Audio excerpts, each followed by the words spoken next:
నిత్య పూజలివివు నేరిచినను ప్రత్యక్షమైనట్టి పరమాత్మునికి నిత్య పూజలివివు.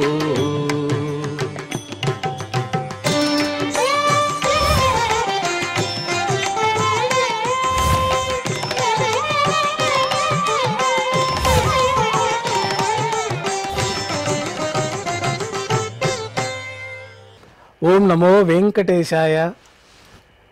ఈరోజు సోమవారము, శ్రీ విశ్వావసునామ సంవత్సరము, ఉత్తరాయణము, గ్రీష్మ ఋతువు, జ్యేష్ఠమాసము, కృష్ణపక్షము, త్రయోదశి తిథి, కృత్తికా నక్షత్రము, జూన్ 23, 2025.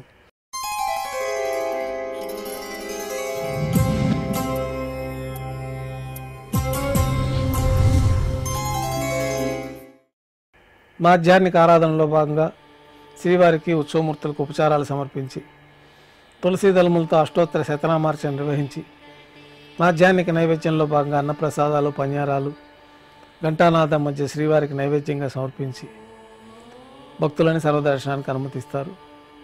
ఉభయ దేవేరులతో శ్రీ మలయప్ప స్వామివారు బంగారు తిరిచిపైన వేయించేస్తారు. మేళ తాళాలతో విమాన ప్రదక్షిణంగా సంపంగి ప్రాకారంలో కల కళ్యాణ మండపానికి చేరుకుంటారు. కళ్యాణోత్సవం ప్రారంభమవుతుంది.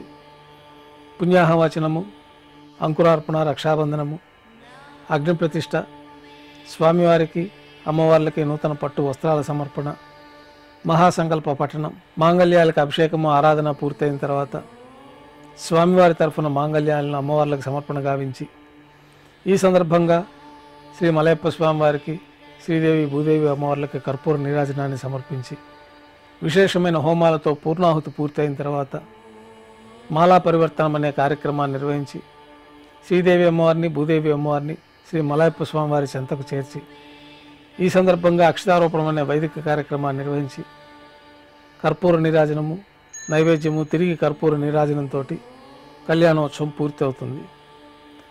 కళ్యాణోత్సవం భక్తుల దర్శనం అనంతరం ఉభయ దేవేరులతో శ్రీ మలయప్ప స్వామివారు బంగారు తిరిచిపైన వేయించేసి మేళతాళాలతో ఊరేగింపుగా ధ్వజస్తంభం వద్ద కల అద్దాల మండపానికి చేరుకుంటారు. వేదపారాయణ నడుమ అద్దాల మండపంలో స్వామివారికి ఊంజల సేవ నిర్వహించి కర్పూర నీరాజన సమర్పణతోటి ఊంజల సేవ పూర్తి అవుతుంది. ఉభయ దేవేరులతో శ్రీ మలయప్ప స్వామివారు మేళతాళాలతో ఊరేగింపుగా వైభవోత్సవ మండపానికి చేరుకుంటారు. ఆర్జిత బ్రహ్మోత్సవంలో భాగంగా గరుడ వాహనం పైన శ్రీ మలయప్ప స్వామివారు వేయించేస్తారు. కర్పూర నీరాజనంతో గరుడ వాహన సేవ పూర్తి అవుతుంది.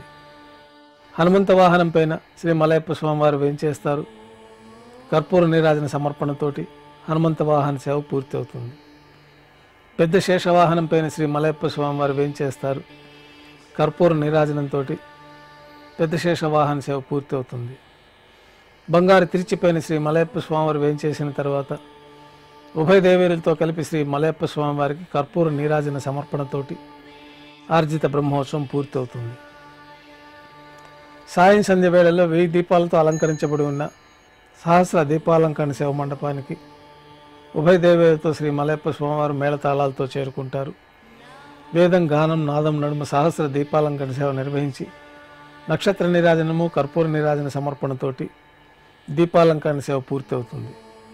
ఉభయ దేవేరులతో శ్రీ మలయప్ప స్వామివారు 4 తిరువీధుల్లో ఉత్సవం నిర్వహించుకుని భక్తులను అనుగ్రహించి ఆలయానికి చేరుకుంటారు. ఆలయంలో నైవేద్యం పూర్తయిన తర్వాత గర్భాలయంలో వేయించేస్తారు. వెంటనే రాత్రి తోమాల సేవ ప్రారంభమవుతుంది. ఉదయం సమర్పించిన పుష్పమాలికలన్నీ సల్లింపు చేసుకుని గర్భాలయాన్ని శుద్ధి చేసుకొని బంగారు పంచపాత్రలో శుద్ధ జలాన్ని నింపుకొని శ్రీ వైకానస భగవత్ శాస్త్రోక్తమైన విధానాలతోటి మూలమూర్తికి, ఉత్సవమూర్తులకు ఉపచారాలు సమర్పించి కొత్త పుష్పమాలికలు మూలమూర్తికి, ఉత్సవమూర్తులకు అలంకరణ గావించి చతుర్వేద మంత్రాలతో మంత్రపుష్పాన్ని సమర్పించి నక్షత్ర నీరాజనము, కర్పూర నీరాజన సమర్పణతోటి రాత్రి తోమాల సేవ పూర్తి అవుతుంది.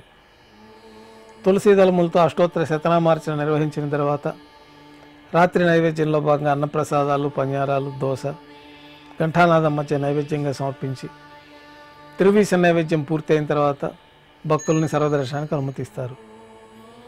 కొద్ది విరామం తర్వాత ఏకాంత సేవలో భాగంగా రాత్రి సమర్పించిన పుష్పమాలికలన్నీ సల్లింపు చేసుకొని గర్భాలయాన్ని శుద్ధి చేసుకొని బంగారు పంచపాత్రలో చతుర్ముఖ బ్రహ్మదేవుల తిరువారాధన కోసమై బంగారు బిందెలోని తీర్థాన్ని సమర్పించి ఏకాంత సేవలో భాగంగా కౌతుకభైరమైన శ్రీ భోగ శ్రీనివాసమూర్తి వారిని బంగారు పట్టు పాన్పు పైన వెంచేపు చేసి ఏకాంత సేవలో భాగంగా దారోష్ణమైన గోక్షీరము, జీడిపప్పు, ద్రాక్ష, కలకండ కలిపిన మిశ్రమాన్ని స్వామివారికి నైవేద్యంగా సమర్పించి కర్పూర నీరాజనంతో ఏకాంత సేవ పూర్తి అవుతుంది. ఓం నమో వెంకటేశాయ.